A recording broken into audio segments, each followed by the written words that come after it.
We who believe in freedom cannot rest. We who believe in freedom cannot rest until it comes. We who believe in freedom cannot rest. We who believe in freedom cannot rest until the killing of black men, black mother sons, is as important as the killing of white men, white mother sons. That which touches me most is that I had a chance to work with people, passing on to others that which was passed on to me. We who believe in freedom and freedom cannot rest.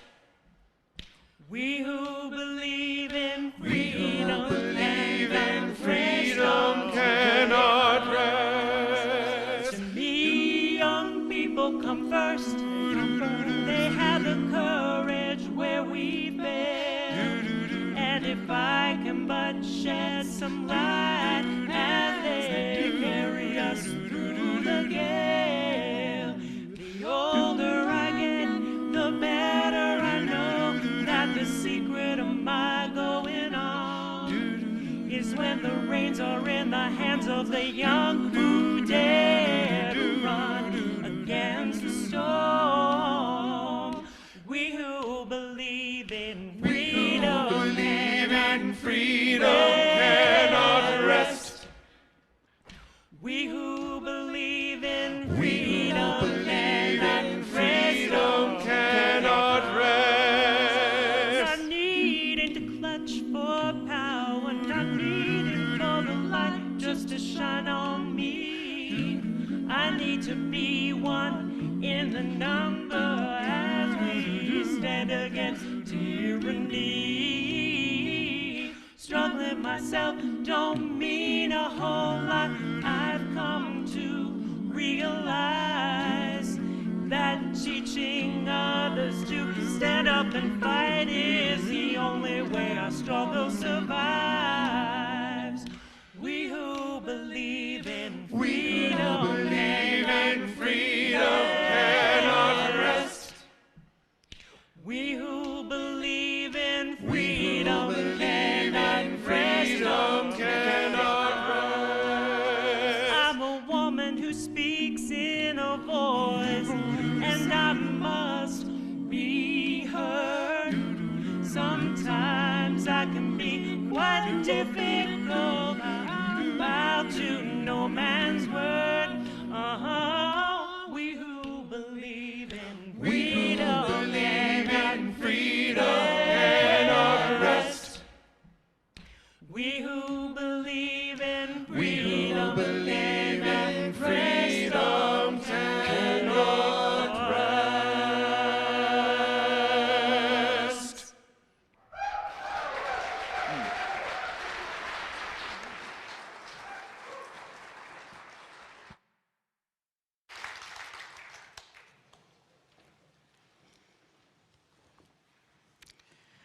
Well, if it wasn't a good morning before they sang, it is a good morning now.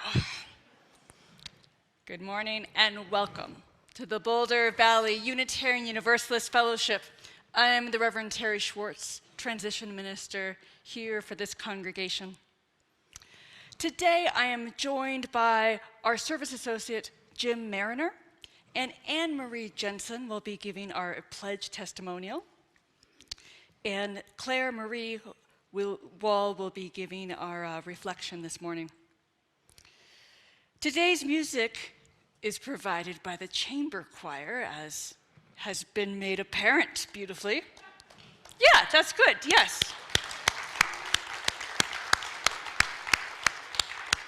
They don't just beam in fully prepared. There's a lot of work that goes on behind the scenes for that beautiful ministry. Our tech team today is Deborah Minch, Paula Zimmerman, and Charlie Morris. Now, I invite you to take a big breath and let it go. You made it here. Look around you. Those of you in the sanctuary, you might want to look behind you. Your closest exit might be there.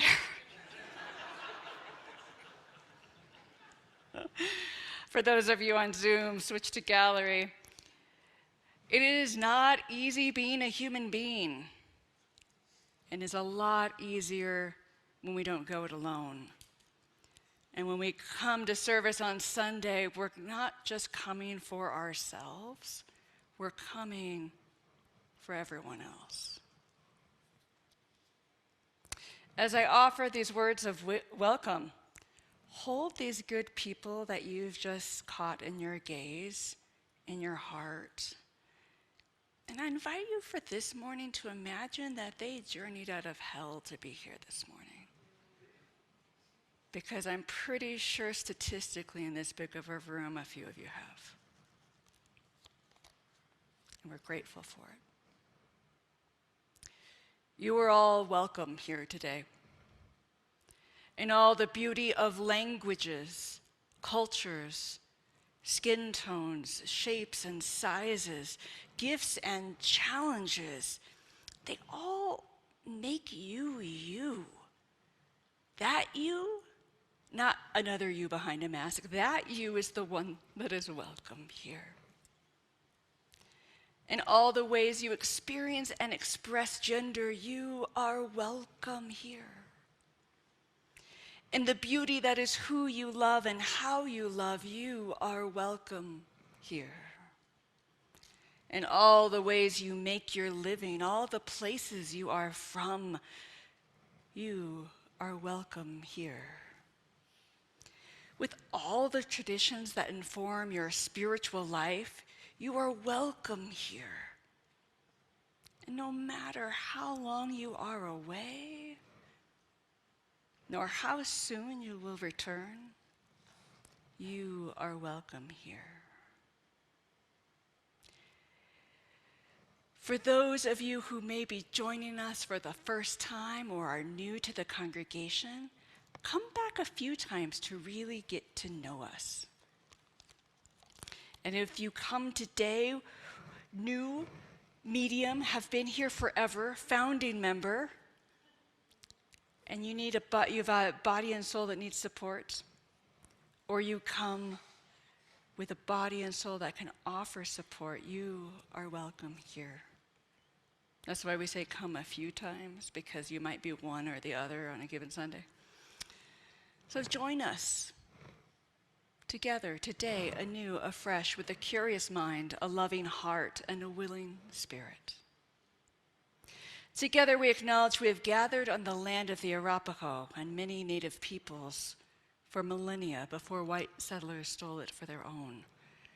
It is good to know where we are, the ground we stand on, the geography, our place on the earth, and the GPS coordinates of the terrain of the heart and the wilderness of the spirit.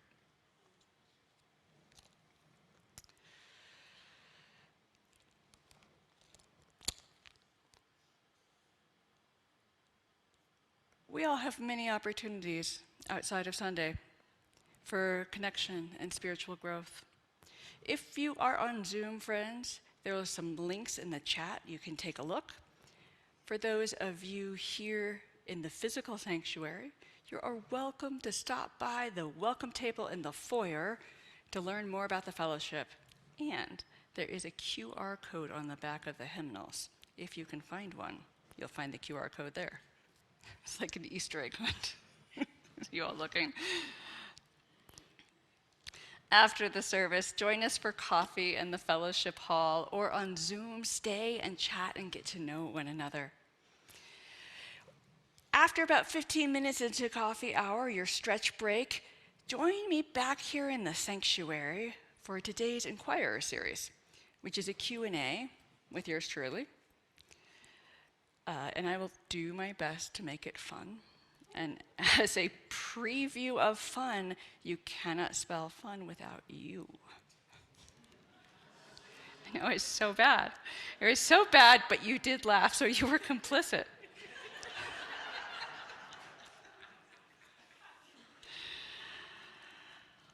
In all the ways you live, experience, and express gender, you are welcome here. And we acknowledge that in today's service, our hymns do use language of a gender binary, and that doesn't represent who is welcome or all of who we are as a congregation. Out of respect for the heritage and tradition from which those spirituals come, we sing them as the words were sung for generations. And Tad has an announcement for us. Please, you are much taller. Yeah. Can anyone tell me what's happening this Saturday, March 9th at 7:30 p.m. right here in the sanctuary? Flexigrass. For those of you who may not know what Flexigrass is or who Flexigrass are, so Pete Warnick is one of our member of this congregation, and he's a fantastic, worldwide acclaimed bluegrass musician, improviser, banjo player, and his one of his many bands is Flexigrass, which is a six-piece combo he and his wife sing, and it's just basically comprised of a whole bunch of kind of improvisatory music virtuosi. And how many people saw them last year? Did you like it? Okay, good. So yeah, they're back again, and the more the merrier. We hope you'd come check them out. It's a real fun night. And to make it as easy as possible, Andrew Metzworth, maybe you don't know who that is, but there'll be a gentleman with a laptop. Oh yeah, right there, this is who he is. It's going to make it as easy as possible for us to purchase tickets. He'll be set up with a little laptop, and you can just go right up to him and say, hey, I want 10 tickets to Flexigrass. And he'll make that happen. So, and just piggybacking on that a little bit, then my wife and I are giving a recital in April. Keep your eyes out for that. And a recent addition to the concert lineup, Peter Mayer is going to come back and sing again on May 17th is the date. So lots more information coming your way in the near future. Thank you.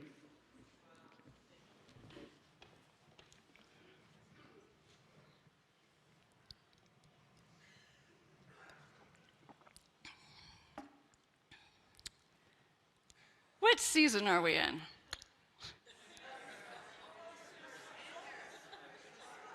I promise the game show part of this service will be ending soon. This season we're in is pledge drive season. We've got just 4 more weeks to go, and there's been tremendous generosity shown through this congregation, and we have ways to go. That's right, yes, wave your We Can Do It bandana, fantastic, love it. Everything you see here, do here, experiences made possible by the people in this room on Zoom and the other members and friends who can't be with us today. The pledge drive gives us an annual opportunity, and you're like, what kind of euphemism is that? To ask why. Why are we here? What are we about? What are we doing? Who are we? Who do we want to be? Who do we want to become? We have as many responses to those questions as we do have people here. Let's hear one of them. I invite Anne-Marie Jensen to share hers. Good morning, everyone. I've been asked to speak to the question of why do I pledge? And so I will just give you some reflection on what it means to me to support this congregation. I pledge because I have seen this community to be generous and kind and to rally around our members when they are in need. And I want my life and my treasure to be used for that kind of generosity and benevolence. When I had a knee replacement surgery and family stayed with me to help, thanks to the Neighborhood Connectors program, my family could focus on taking care of me, and they didn't have to cook any meals because they were provided to me. And they didn't even have to think about it.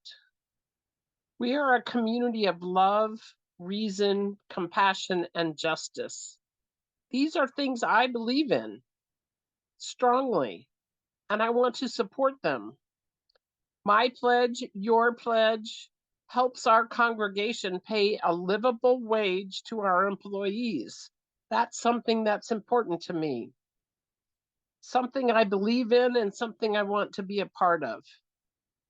Recently, I asked Reverend Lydia if she could help someone in need in our community, and no questions asked, she was able to access the Minister's Fund, and other community members also rallied around this person, and we were able to get them what they needed, something that was quite expensive. Those are the kind of things that our pledges go towards. But this kind of action on behalf of our community, supporting those in need with love and compassion, is often so missing in our broken world. When we act in this way with compassion and no judgment, no broken rules, just pure and simple human kindness, this is the kind of thing I want to be a part of. It's something that motivates me and makes me want to join my small donation with the donations of other people in our congregation so that together we can be a part of a force for good in the world. My pledge and your pledge helps us do that, and I hope you will join us in making your pledge today. Thank you.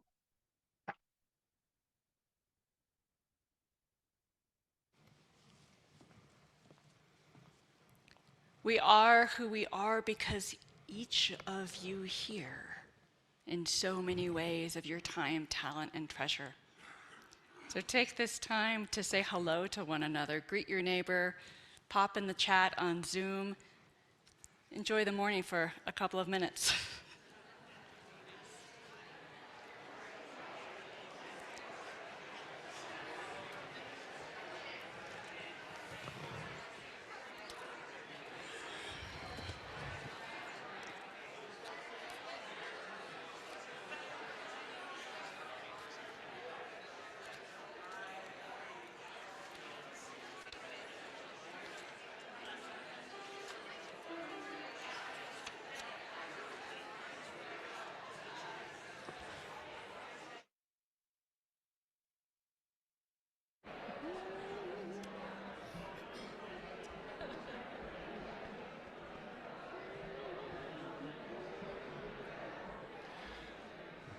Okay, we are going to sing together now a song that's found in your gray hymnal.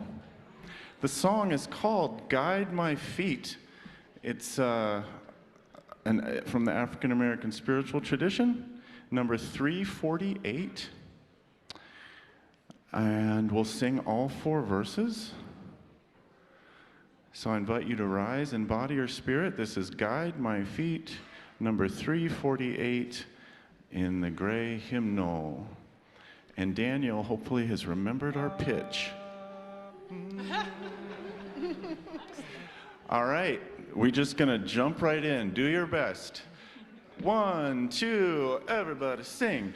Guide my feet while I run this race. Guide my feet while I run this race. Guide my feet while I run this race, for I don't want to run this race in vain. Hold my hand while I run this race. Oh, won't you hold my hand while I run this race? Oh, won't you hold my hand while I run this race? For I don't want to run this race in vain. Stand by me while I run this race. Oh, won't you stand by me while I run this race? Oh, won't you stand by me while I run this race? For I don't want to run this race in vain. Search my heart while I run this race. Oh, won't you search my heart while I run this race? Oh, won't you search my heart while I run this race? For I don't want to run this race in vain.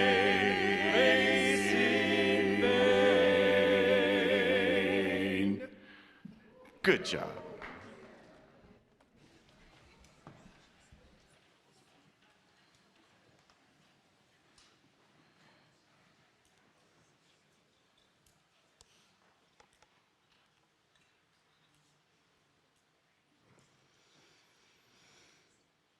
We come together to light a flame of commitment and justice and renew our spirit. Zoom friends, if you have a chalice at home, you can light it with us as Jim lights our fellowship chalice. I invite you to join me in our weekly words.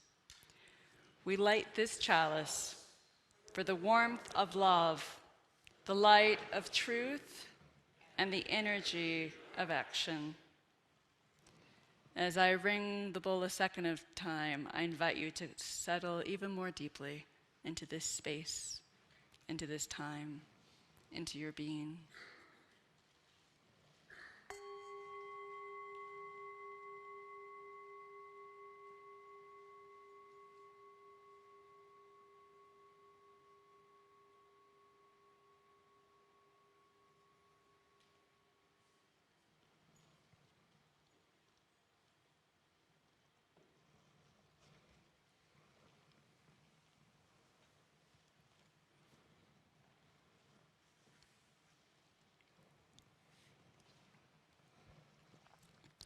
Black History Month may have ended last Thursday, but every month is Black History Month because Black history is American history. All too often erased in textbooks, headlines, culture, and lives. Today we celebrate the life and ministry of the Reverend Egbert Ethelred Brown, the first Black Unitarian minister. Reverend Brown, this is crazy to me. 100 years ago, this is just wildly badass progressive, ministered to atheists, agnostics, and theists. That seems like just the thing you do. That was not just the thing you do 100 years ago. He ministered to both intellectuals and emotional worshipers and those in between in his church in Harlem. Now, for him, it was his belief in God that sustained him and his ministry through utter despair and near ruin. He called upon the God of his understanding. He invited congregants to connect with something greater than themselves. And in this hour, I invite us to do the same. Now, Reverend Brown found music to be essential to the worship experience. I'm on My Way is an African American spiritual, traditionally known as I'm on My Way to Canaan. Later, it became a beloved song of the Civil Rights Movement. The UUA hymn book commission renamed the tune of the spiritual Ethelred in honor of Reverend Egbert Ethelred Brown. In many African American spirituals, lyrics of piety were code for escape. So this song is thought to be an announcement on the Underground Railroad. The singer is announcing her attempt to escape from her enslavement at the risk of torture and at the risk of her life. She sings out for other family members and friends to join her. And if they say no, she'll go anyway. And this song is her goodbye. As you join in song, this time listen for her voice, calling, calling. This is number 116 in our gray hymnal. It's a call and response. So actually, I should have said before I gave the hymn number, if you want to just listen and echo back the call of the choir without thinking about the words, without reading the words, that might be a more satisfying experience of singing this song. So it's 116 if you want to look at your books. Please rise in body or spirit. I'm on my way.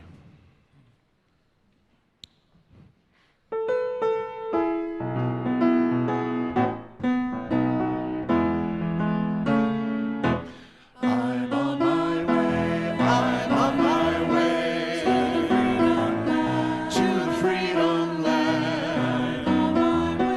I'm on my way to the freedom land. I'm on my way, I'm on my way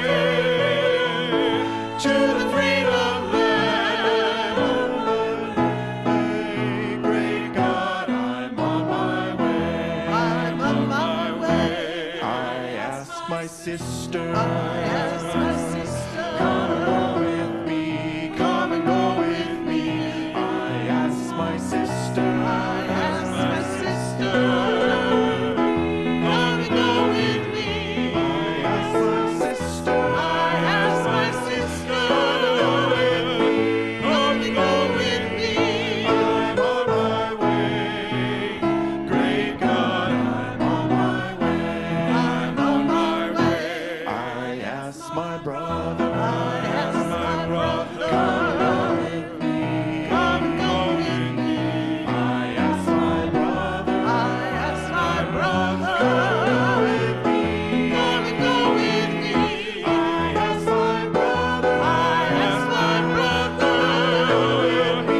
Come and go with me. I'm on my way. Great God, I'm on my way. I'm on my way. They say no. I'll go anyhow. If they say no. I'll go anyhow. If they say no.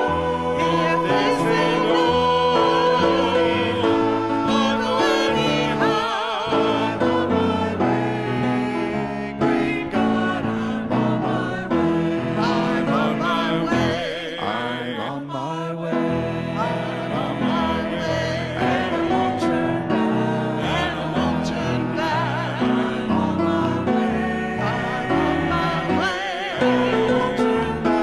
And I won't turn back. I'm on my way. I'm on my way. And I won't turn back. I'm on my way. Great God, I'm on my way. I'm on my way.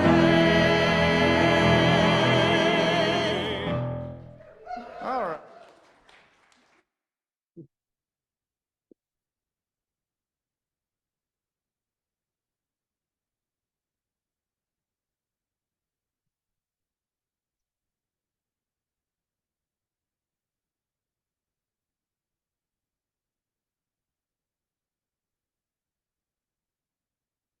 Okay.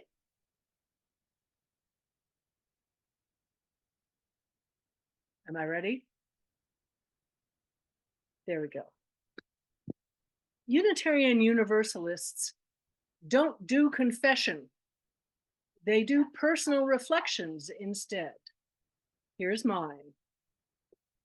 I grew up in Washington, D.C. in the 1950s. I was a courteous child. I knew how to stand up when adults entered the room. I knew how to address adults. Mr. Zelenka, Mrs. Spute. Yet I was taught to call 3 adults by their first names: Laura, Ida May, and Ada May. You may know why. They were the 3 African American women who cared for me from morning to night, 5 days a week, while my mother taught high school, full-time across the district. I particularly remember Laura, Mrs. Dawkins, playing down on the floor with me, making lunch, superb peanut butter sandwiches, which were all I remember eating as a child, giving me baths and teaching me to tie my shoelaces. She was my 3rd mother from the age of 1 through 8 years old, and I loved her. Like my mother and grandmother, my first and second mothers, she helped teach me love. But every day, without knowing it, I insulted Laura, Mrs. Dawkins, as I relegated her to the level of a servant through the familiarity with which I addressed her. I did not know, nor ever shall know, what she thought of me. She treated me with tenderness and warmth, always. We would get on the trolley that rattled up and down Wisconsin Avenue and go window wishing in front of the big downtown stores like Woody's and Garfinkel's. We never went inside, though. Years later, a slim shaft of awareness broke through to me. We couldn't go inside. I could, but Laura, Mrs. Dawkins, couldn't. She just couldn't. DC was a segregated city, and she would have been escorted out.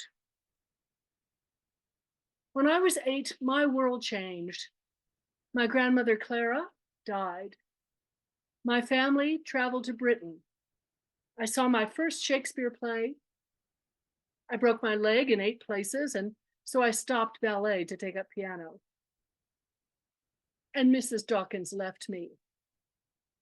Her daughter had a daughter who needed her care more than I did. I still remember the day the Dawkins family brought the baby to our house to show us. I think she was the first tiny baby I had ever seen. I still have the photos taken on our screened-in front porch of the handsome grandparents with their granddaughter. Why not in our living room? I just knew that my father did not want Mr. Dawkins to enter the house. Oh, the light for photographs will be better outside, I still hear him say. I began to understand. Before that day, I was simply unaware that there was any difference that mattered between my parents and Laura Dawkins.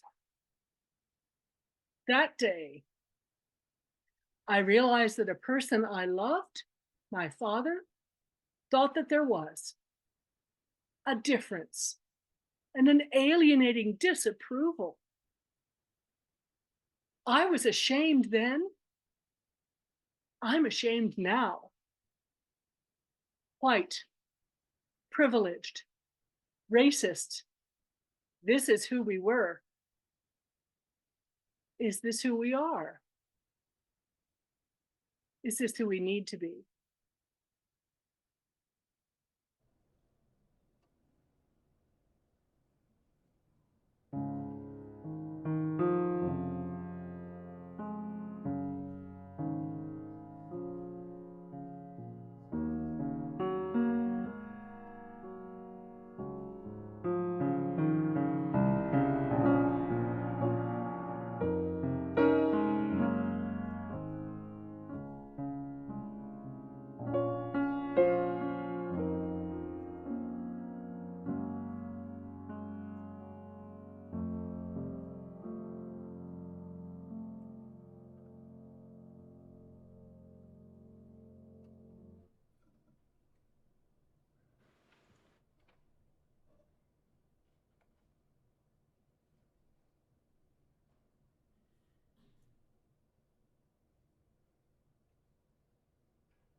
We do not live for ourselves alone. Each week, we share our offering with organizations working to make our shared values real in the world. Today, we'll share half of our offering with the Colorado Immigrant Rights Coalition, CIRC. Our fellowship is a member of CIRC. CIRC advocates for immigration reform at the local, state, and federal levels. They work through legislation, education, and partnership to create a better life for immigrants. Please place a donation in the offering basket as it passes you by, or text your donation to the number on the screen. Please give generously as you are able. Representatives of CIRC will be also in the fellowship hall after the service. As our musical reflection begins, we invite you to reflect on this quote from Carol Moseley Braun, the first African-American woman to serve in the U.S. Senate. Quote, "Defining myself as opposed to being defined by others is one of the most difficult challenges I have faced." Think about this for yourself. How might others define you? How might you define yourself? If you're on Zoom, we invite you to share your reflections in the Zoom chat.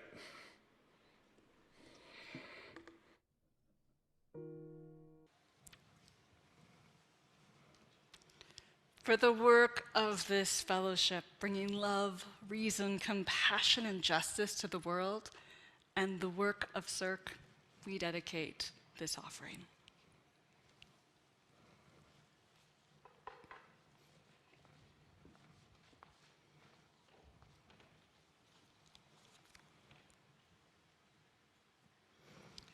As a spiritual community, we set aside time each week to honor the circle of life.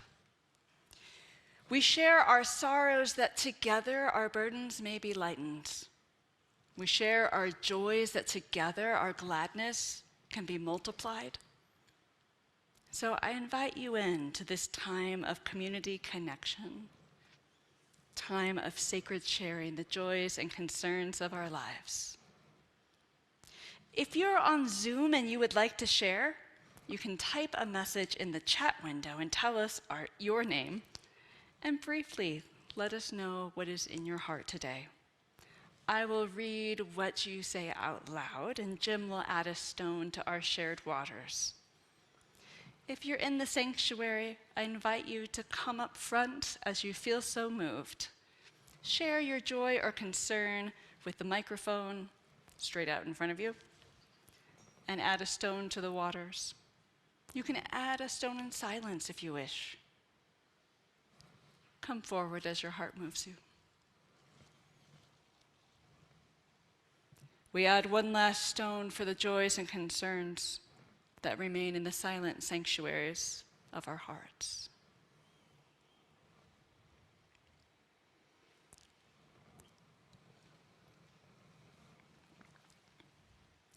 Please join me in the spirit of prayer and meditation. Our pastoral prayer today comes from the Reverend Egbert Ethelred Brown himself. As a sign of respect for his faith and his ministry that we seek to uphold this morning, I offer you his words in his God language as he spoke them. Through our united Unitarian heritage and through the passages of time over a century, Reverend Brown offers words that are strikingly apt for today. He prayed, "As we face a troubled and puzzled world, we too are troubled and puzzled. As our fond dreams remain unrealized and our bright hopes of yesteryear wither in the bitter disappointments of today, our courage fails, our spirits droop, our faith trembles, and frustrated we bow our heads to despair. Nevertheless, we come to God in this hour of worship, in this house of prayer. And as we pray for peace in our time, O God, may we ourselves be at peace with the world, with ourselves, and with Thee. May we know that without love there will never be peace. Teach us, therefore, to love. With whatever words you use to pray, may we be taught in any language of reverence how to love.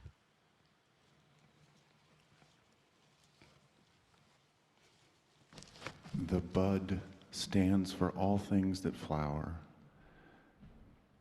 and everything flowers eventually from within of self-blessing.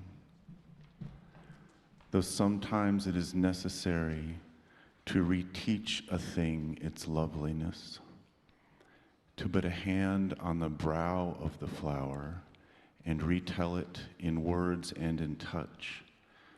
It is lovely. You are lovely. You are lovely.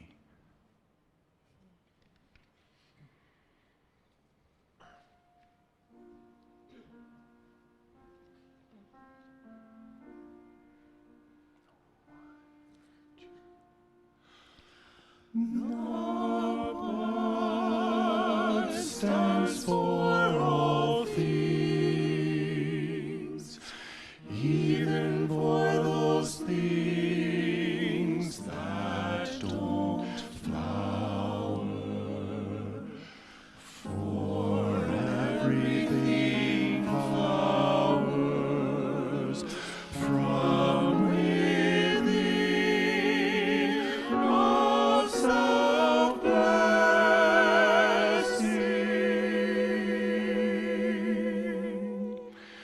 No, sometimes it is necessary to reteach a thing its loveliness,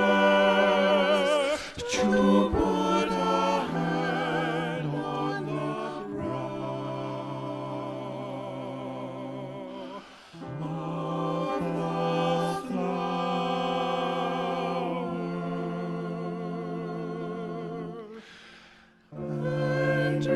and return it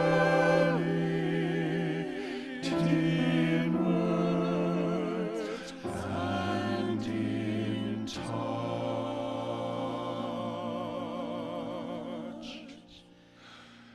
It is lovely.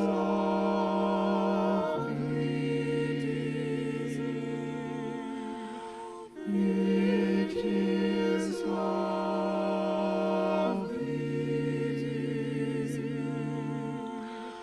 It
As a child, he loved to make speeches.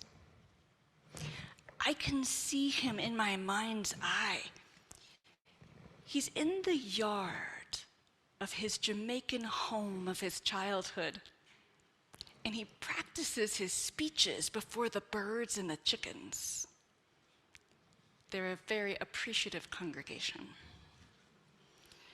He was the eldest of 5 children, and he organized little worship services with his brothers and other kids.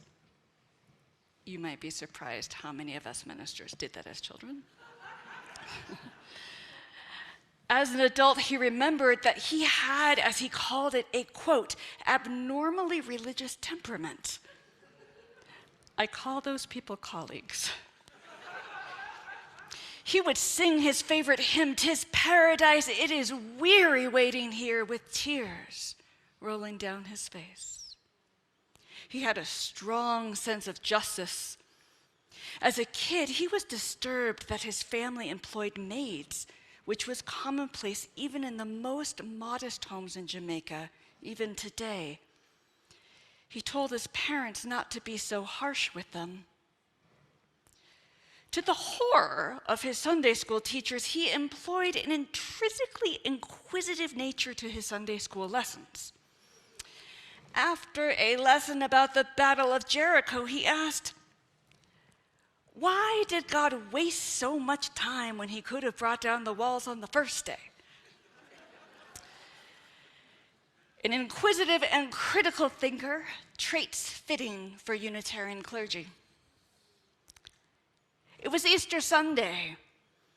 He was a choir boy in the Montego Episcopal Church. And on that morning, he heard with different ears the Athanasian Creed, and he decided that the Holy Trinity was mathematically impossible. And that very afternoon, now remember, this is the mid to late 1800s, right? This is crazy radical. That very afternoon, just hours later, he visited his uncle, and on the coffee table was a copy of Channing's famous 1819 Unitarian Baltimore sermon.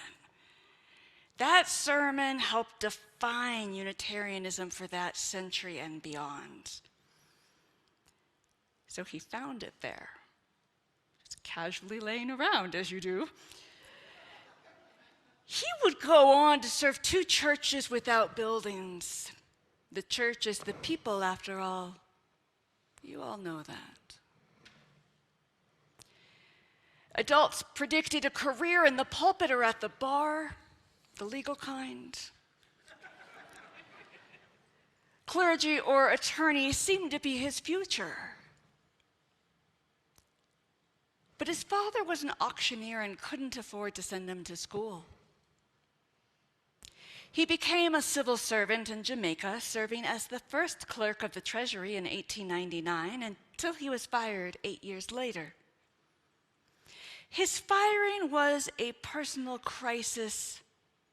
It became a turning point. He reassessed his life direction and answered a call to the ministry. Ethelred sent a letter as follows: "To any Unitarian ministers in New York City, I'm seeking information about the possibility of entering the Unitarian ministry." The letter made it to the secretary of the fellowship committee at the AUA, American Unitarian Association in Boston.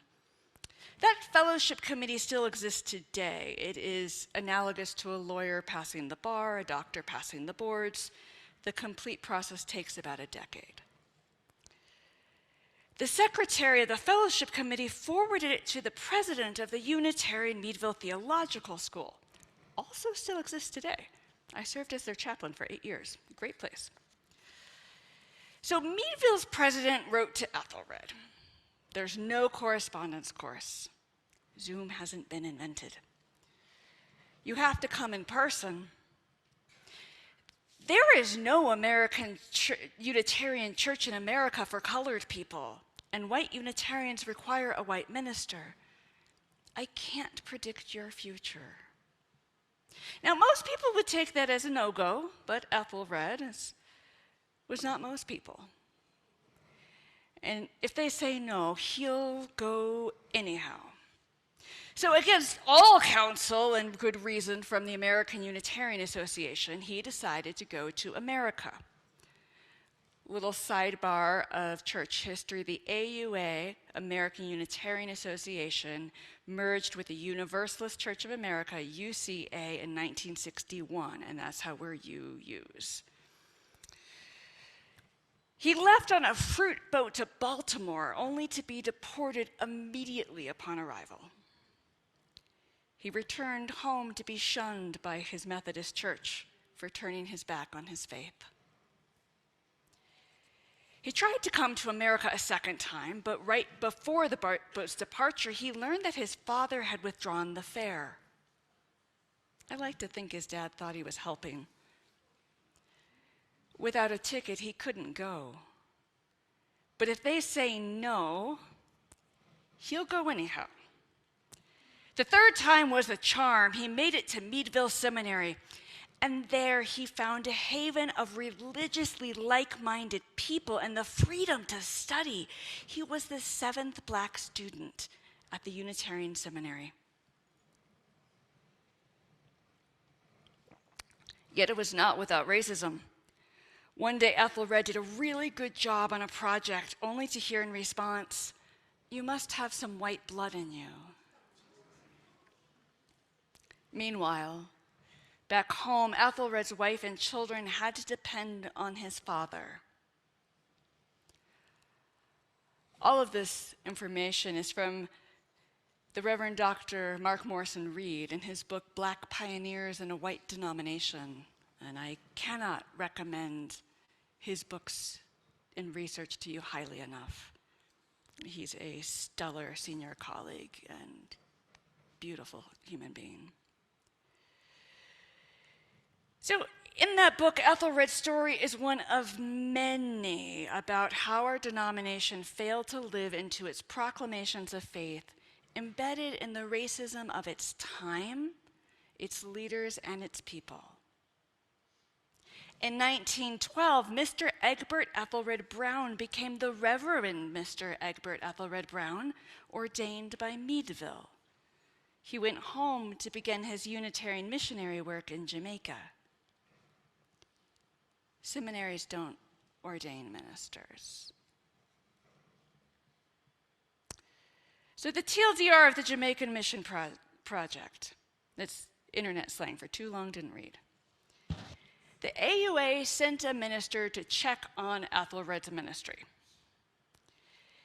Now, this informant suggested that the AUA and the British and Foreign Unitarian Associations fund for 3 years, reducing the amount each year and then stopping entirely because it was a waste of their resources. They did not feel that way about their mission work and funding in Europe. The AUA representative said Brown was, quote, "not the type of man to entrust with the organization and control of a Unitarian church." That sounds a lot like you're qualified for the job, just not the right fit. Racism and white supremacy are most powerful, perhaps, when they masquerade as polite discourse, prudent decisions, sensible policies, clear procedures. Remember that here. Policies and procedures, they're cultural and racial code. Without knowing it, they can send a stronger message than the words that comprise them, than the functions they serve, no matter how effective nor noble.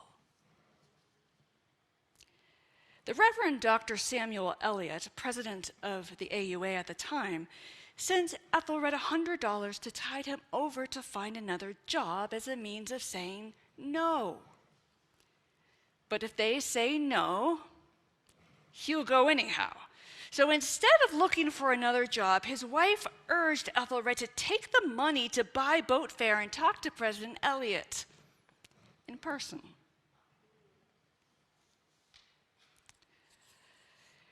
To say it went poorly was an understatement. Ethelred wrote, "I am bound to say the interview was painful beyond description. I was surprised, disappointed, disillusioned, as I faced a standard of judgment which declared that the failure or success of a religious venture was based on the number of members enrolled and the amount of dollars collected." Oh, I hear the sigh of generations of clergy. The president and secretary of the AUA were significant obstacles for Brown. Their own racism meant that they couldn't believe that Unitarianism could be grasped by blacks. Now, the son of a Harvard president, the son of one of the wealthiest and most prominent political families in Boston, the former highly esteemed AUA president, the Reverend Dr. Eliot, had said, "The lower classes, Negro and Chinese and various half-breeds, are more nearly brutes than anything I have ever known."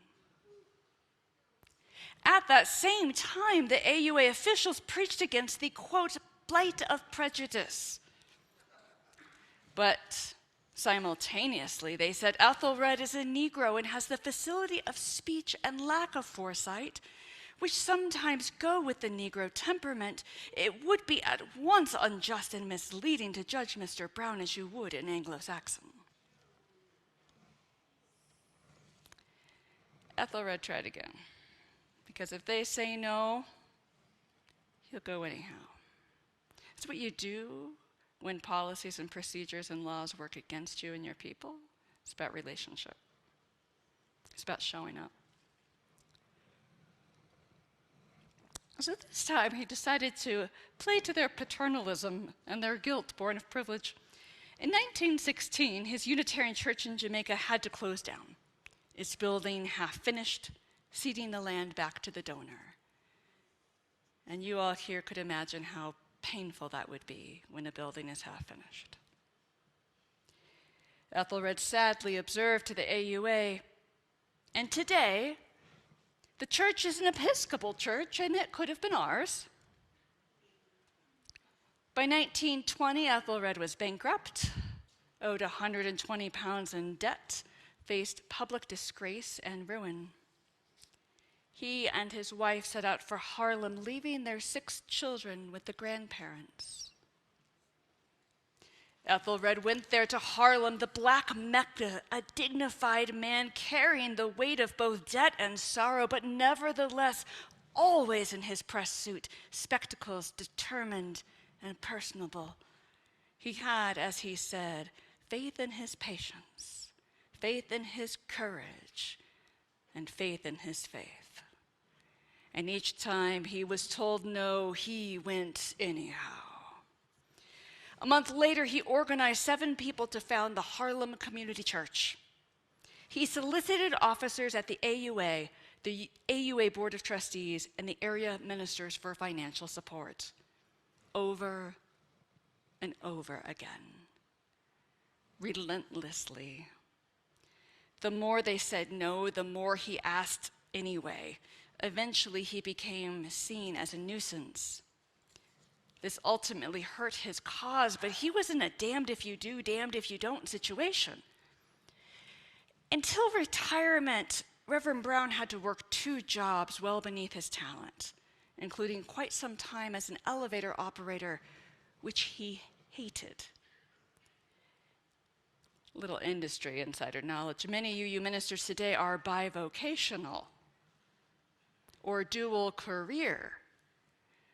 That's usually a euphemism for not being able to live off a minister's hours or wages. At times, he was on public assistance, and another insider truth, UU clergy are too. In 1925, the secretary of the AUA wrote to the fellowship committee to take Ethelred off of the rolls. This is similar to defrocking, because he was working outside of ministry. A sensible policy, a minister working outside of ministry, why should they be in fellowship? Despite the fact he was receiving no denominational support at the time, and that his church was too small to support him and his family. Yet some ministers supported him. One sent a donation and said, "The AUA finds money to support our work among Finns, Icelanders, Italians, and other foreign populations. Yet it seems they can find no funds to foster work among Afro-Americans." And nevertheless, Reverend Brown pastored his people and led worship on Sunday nights in rented spaces. By 1926, they had 85 members and an income of $1,128.30. In today's dollars, that's $19,440.61. That's a huge accomplishment. Incredible generosity of people who had so little to give. And it's hardly anything on which to run a church. In 1928, the fellowship committee considered dropping him from the rolls again. The secretary of the committee wrote, "He is continually soliciting our churches. He actually lives by begging for a cause that is generally recognized as beginning and ending with himself and his family." Ethelred narrowly kept his fellowship, in part because the luminary minister, the Reverend John Haynes Holmes, advocated for him. But living in poverty, the stress of racism, the life of a pastor took a terrible toll on his family over time. That also happens today. His wife's mental health deteriorated. His second son became an alcoholic and pawned Reverend Brown's preaching suit, his one Sunday preaching suit. His first son was unemployed and completed suicide. This is destruction wrought by generational trauma of systemic racism and white supremacy and very sensible policies. And make no mistake, that is still happening. These same tragedies are happening over and over again today, and not in some other place. Ethelred's church members then organized an appeal given the tragedy, to which an internal letter at the Unitarian headquarters stated, "Here is another one. It seems as though something ought to be done to make this man understand that until he gets out and does some real work to support his family, he has no chance of any help. No wonder his son committed suicide. He must have been the only wise one in the family." Appalling. On May 23rd, 1929, the fellowship committee removed Reverend Brown from the rolls.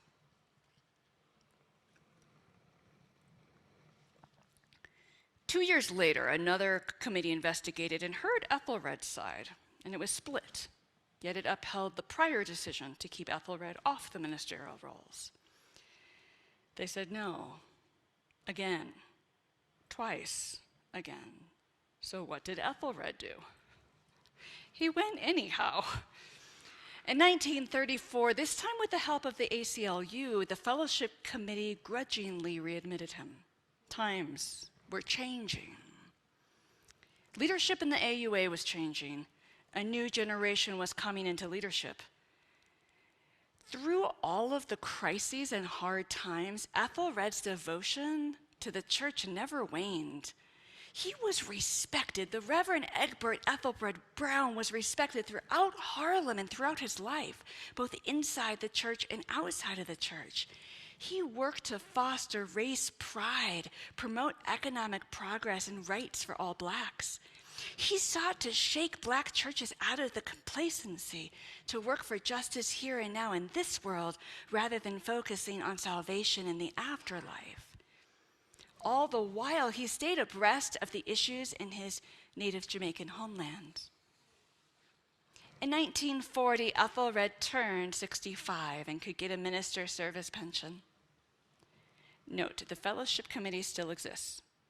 The minister's service pension does not. So when you develop your fair and, dare I say, competitive and generous compensation packages for your interim and settled ministers, remember that. The return on investment is worth it, and you can't afford not to. While his white colleagues could wind down their ministries, for the first time, Ethelred could focus solely on ministry. And in typical Unitarian Church fashion, some of his congregants wanted greater religious content and emotion in the services. Others wanted a more secular, intellectual service.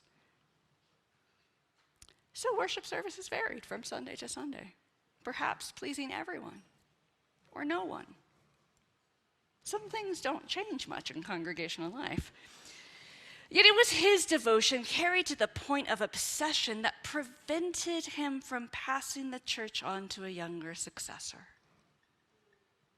Then, as is true now, both congregation and minister can only keep their church by giving it away.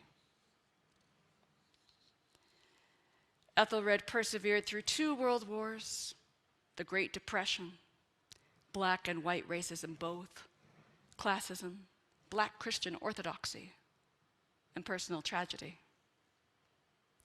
His family was always second to his ministry. He knew his wife since she was 12, but in truth, he was married to the ministry and didn't know how to live otherwise. Like many ministers' families, his family paid the price. There's a much higher price than white families.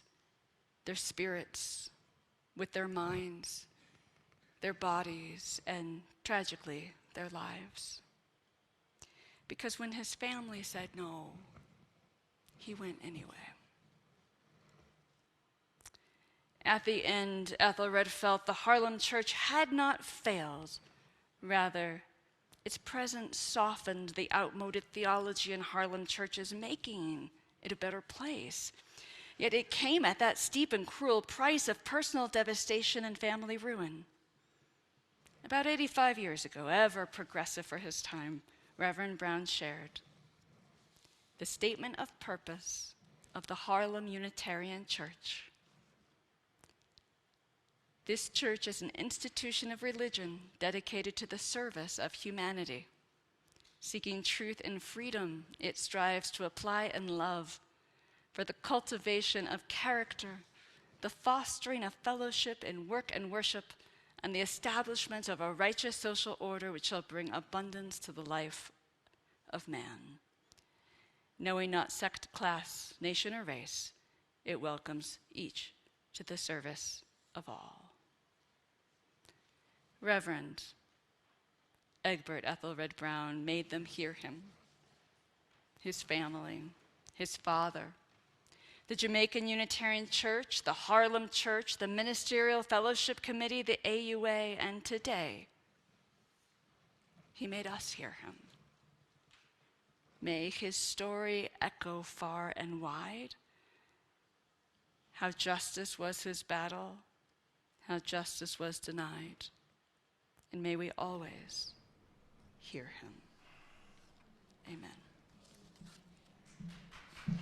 We extinguish this chalice, but not the warmth of love, the light of truth, nor the energy of action. These we carry in our hearts until we meet again. I invite you to rise, join hands or elbows, or give yourself a big hug as you feel so moved. And as you go out into the world this week, may you be blessed, and may you be a blessing. With much love, go forth in peace.